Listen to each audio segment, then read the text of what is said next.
What's up guys, 我是口语老炮何威. In this video, I will tell you exactly how super fluent YouTuber Ma Siri mastered Mandarin to a near native level. With nearly 1 million subscribers on YouTube and even more than that on the Chinese app Bilibili, Ma Siri is easily one of the most influential non-native speakers of Mandarin and my personal 语言偶像 language idol. There are literally thousands of comments across the internet praising his near native level of Mandarin, an incredible Beijing accent. So in this video, let's find out exactly what he did to get there. 笔记本准备好了吗 ？Let's go. Now obviously Ma Siri spent quite a lot of time in China and this helped him massively. But if you compare his level to the average expat, it's literally like night and day. So let's find out how he became one of the best non-native speakers so we can follow in his footsteps.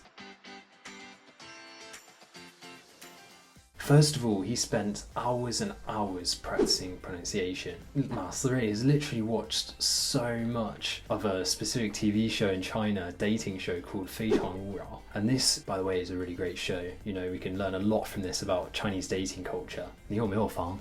你有车吗? If you know, you know.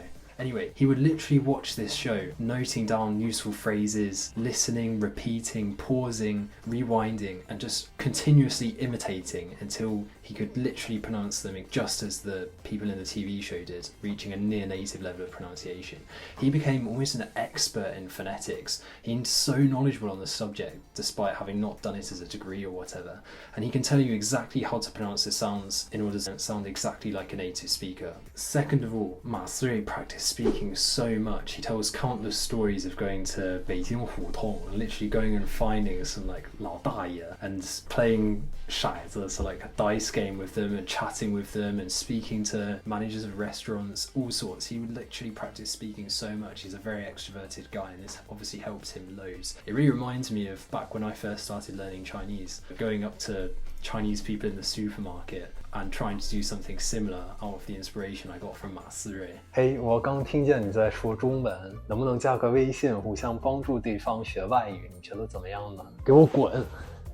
哎，你别介意嘛，就当是认识一个新朋友呗。真不好意思啊，还是算了吧。Well, yeah, I think Chris's way of doing this is probably a bit better than mine. Anyway, the second way he really emphasized practicing speaking was by going and making loads of Chinese friends. And again, this is something that really helped me and I can't emphasize enough the benefits of doing so. Point number 3, he researched effective memory techniques and applied them in all that he did. So Ma Siri would go about using all of his senses to help him learn more effectively. I remember watching one of his videos where he said a lot of people make the mistake of having the English on one side of piece of paper and the Chinese on the other side of a bit of paper and just looking back and forth.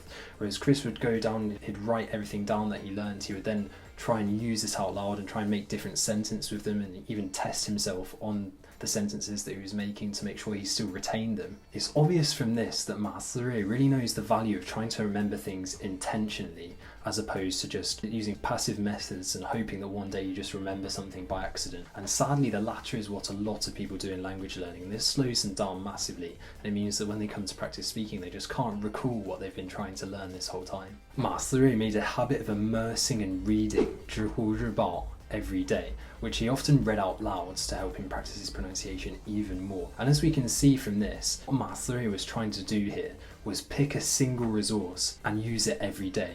Now, lots of people make the mistake of getting overwhelmed by the countless number of resources on the internet. If we go back and look at what Ma Siri has done so far, for his listening and pronunciation practice, he picked 非常勿扰 and stuck with it for ages. And to practice his reading, he chose this 知乎日报 and would read it every day. He wasn't getting overwhelmed by the resources and he was making sure that he stuck at it. Finally, point number 5. Ma Siri focused on a northern accent, and in particular, really quite a Beijing accent. He didn't actually do this intentionally, as he outlines in some of the interviews he's had previously, but I would actually recommend doing this intentionally. There's lots of people who speak Mandarin quite well, but they have a mishmash of lots of different accents, from imitating loads of different types of accents across China and Taiwan. So the problem with this is it often sounds quite weird to native speakers. Ma Siri actually recommends finding someone with a similar voice to you, with an accent that you personally want to imitate and learn, and then going and spending most of your time imitating them. And I believe this to be really good advice. So for me personally, I also focused on a northern accent almost from the start of learning Chinese. And I was lucky, similar to Master in this sense, to have the majority of my friends being from northern China, so I naturally kind of tended towards this. And then alongside this, I would imitate lots of people with northern Chinese accents to try and add to this. So I'd pick an accent and focus on it in order to not sound weird to native speakers and make yourself sound more native. Okay, that's it for today's video, guys. Really hope you enjoyed it. Don't forget to subscribe and let me know down in the comments below what you think of Master, his Mandarin learning journey. If you want me to do more videos like this analysing really successful Mandarin learners, let me know and I'll definitely get on doing that. 咱们下期再见，拜拜。